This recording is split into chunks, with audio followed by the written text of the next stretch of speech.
আসসালামু আলাইকুম ভিউয়ার্স, আরেকটা ভিডিও নিয়ে আসলাম আপনাদের মাঝে। তো ভিউয়ার্স, আজকের ভিডিওতে আমি দেখাবো আমাদের এলাকায় বন্যার এখন পরিস্থিতি কি,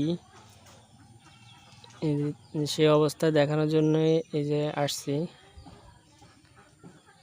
আসলে দেখেন বন্ধুরা, এই জায়গায় যে দেখেন হালকা কাদা কাদা যে অবস্থা এখন, বন্যার সময় গত 10-12 দিন আগে এখানে পানি ছিল প্রায় হাঁটু সমান, কোনো জায়গা হাঁটুর উপরে পানি। এই যে দেখেন আমার এই যে গরু ঘর, যে আমাদের ঘরে কিন্তু পানি উঠে নাই, 5-6 ইঞ্চি বাকি ছিল ঘরে ওঠার, কিন্তু গরু ঘরে এই যে দেখেন পানি উঠছিল। তো গরুগুলো আমি পরে ঘরে একটা রুমে নিয়ে রাখছিলাম প্রায় 7-8 দিন।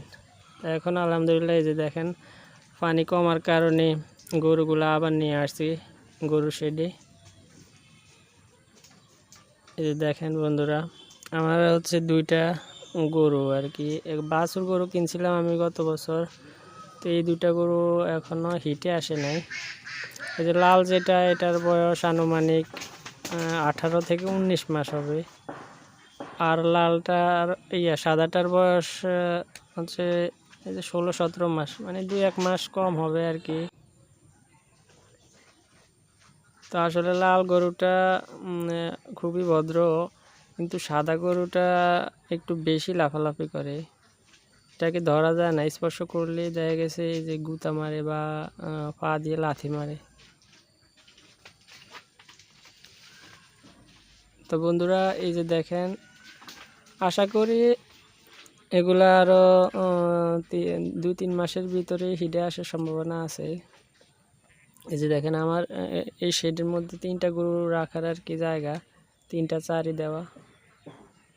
আর ওই যে ছাগলের শেডটা কিন্তু এখনও কমপ্লিট করতে পারি না, এই যে বন্যার পানি উঠে যাওয়ার কারণে উঠানে, সেজন্য কমপ্লিট করতে পারি না। আশা করি পানি কমার সাথে সাথেই আবার কাজ শুরু করে দেবো ইনশাল্লাহ। তারপরে দেখি ছাগল কেনার সম্ভাবনা আছে। আর এখন বর্ষাকাল যেহেতু, সেজন্য ছাগল কেনার জন্য বাজারে যাইতেছি না।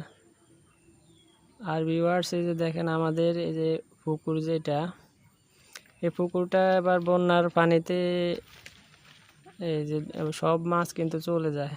এক পাশে কিন্তু আমরা জাল দিছিলাম যখন বন্যার বৃষ্টির পানি কম ছিল, পরবর্তীতে একবারে পুকুরের চারপাশ যখন একবারে ডুবে যায়, হাঁটু পরিমাণ, কোনো জায়গায় রান পরিমাণ পানি হয়, তখন সব মাছ আসলে এই যে বাইরে হয়ে চলে যায়। এখন পুকুরে মাছ আছে কিনা বলতে পারি না।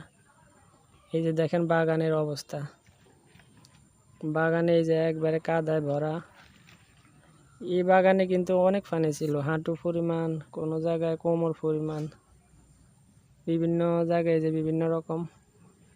এখন এই যে পানি নাই দেখেন। আসলে বন্ধুরা, আমরা বেড়ির ভিতরে থাকার কারণে এখনও আমাদের এইদিকে শুকনা পরিস্থিতি একটু ভালো, কিন্তু যারা বেড়ির বাহিরে লক্ষ্মীপুরের মধ্যে, তাদের অবস্থা ভয়াবহ এখনও। তো বন্ধুরা, আজকে এই পর্যন্ত।